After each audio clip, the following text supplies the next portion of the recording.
বুধবার ভোরে ঘর থেকে বেরিয়েছিলেন পূর্বস্থলী ১ নম্বর ব্লকের নাদনঘাট থানার অন্তর্গত নসরতপুর পঞ্চায়েতের মাধব সাহার বাসিন্দা বিমল চন্দ্র সাহা।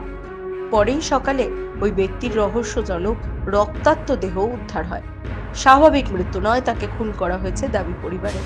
জানা গিয়েছে মৃত ওই ব্যক্তির নাম বিমল কৃষ্ণ সাহা, বাড়ি ওই এলাকাতেই। জানা গিয়েছে বুধবার ভোরে আনুমানিক 4টে নাগাদ বাড়ি থেকে তিনি বের হন ফুল তোলার উদ্দেশ্যে। প্রতিদিনই বাড়ির সামনে চলাফেরার রাস্তাটি তিনি পরিষ্কার করতেন।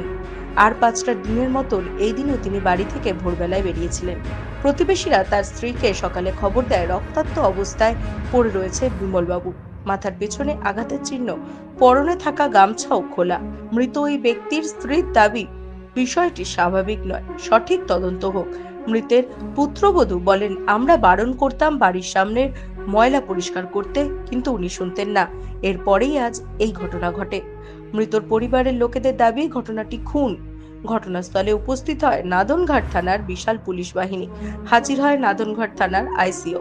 তবে কিভাবে ওই ব্যক্তির মৃত্যু হলো, পড়ে গিয়ে আঘাতপ্রাপ্ত হয়ে মৃত্যু হয়েছে নাকি কেউ তাকে মেরে ফেলে দিয়ে গেছে, সমস্ত কিছুই তদন্ত করছে নাদনঘাট থানার পুলিশ।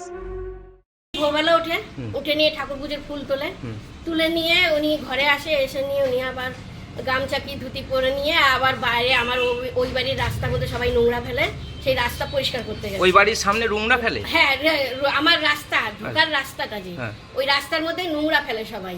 সেই নোংরাগুলো পরিষ্কার করতে গেছে। উনি নিজেই পরিষ্কার করে, কাউকে বলে না পরিষ্কার করতে, কারোর সঙ্গে কোনো কথাও বলে না উনি।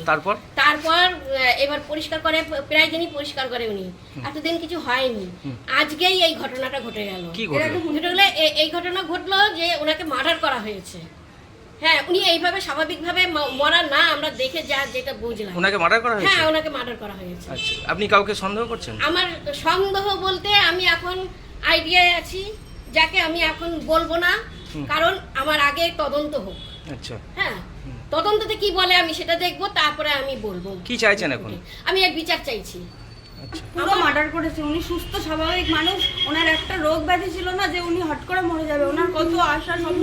উনি বহুবার ওনাকে হুমকি দেওয়া হয়েছে, ওনাকে মেরে ফেলবে করে প্রচুরবার হুমকি দেওয়া হয়েছে। কে দিয়েছে হুমকি? এমন এই যে আমাদের বাড়ির সামনে আছে দুজনা, আপনি চাইলে দেখিয়ে দিতে পারি, হুমকি দিয়েছে ওনাকে মেরে ফেলবে। আমাদের ভয় করছে, আমরা আমাদের না মেরে ফেলে এখন কি করে রাস্তায় বেরোবো, সত্যি ভয় করছে। এই কারা হুমকি দিয়েছে? এই পাশের বাড়ি। এই ভয়ে আমি বাবাকে বলতাম, বাবা যেও না, বাবা যেও না, কোন দিন মেরে ফেলবে, তোমাদের এত হুমকি দেয়, বাবা যেও না। এখন আমরা কি করে বাঁচবো, কি করে কি করবো? আমরা আতঙ্কে আছি, আমাদের না মেরে ফেলে। কারণ উনি মরার মানুষ না, উনি এত স্ট্রং, একটা জ্বর হলেও উনি সবসময় সোজা হয়ে দাঁড়িয়ে থাকতো। যারা মেরে দেবো বলেছে নাম বলতে পারবেন? হ্যাঁ, নাম বলতে পারবো।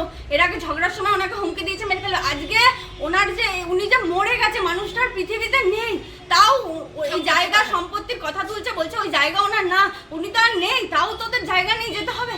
আর কি ওই যারা উনি যে মারা গেছে, একটা লোক আমরা পাশে পাইনি। ফোন করে করে সবাইকে ডেকে নিয়ে এলাম, কেউ এগিয়ে এসে আমাদের পাশে দাঁড়ালো না বা বেরিয়ে এলো না যে কাকার কি হয়েছে বা দাদার কি হয়েছে, কাউকে আমরা পাশে পাইনি। এটা বোঝাই যাচ্ছে মার্ডার। আমরা পুলিশের কাছে, বড়বাবুর কাছে হাত জোড়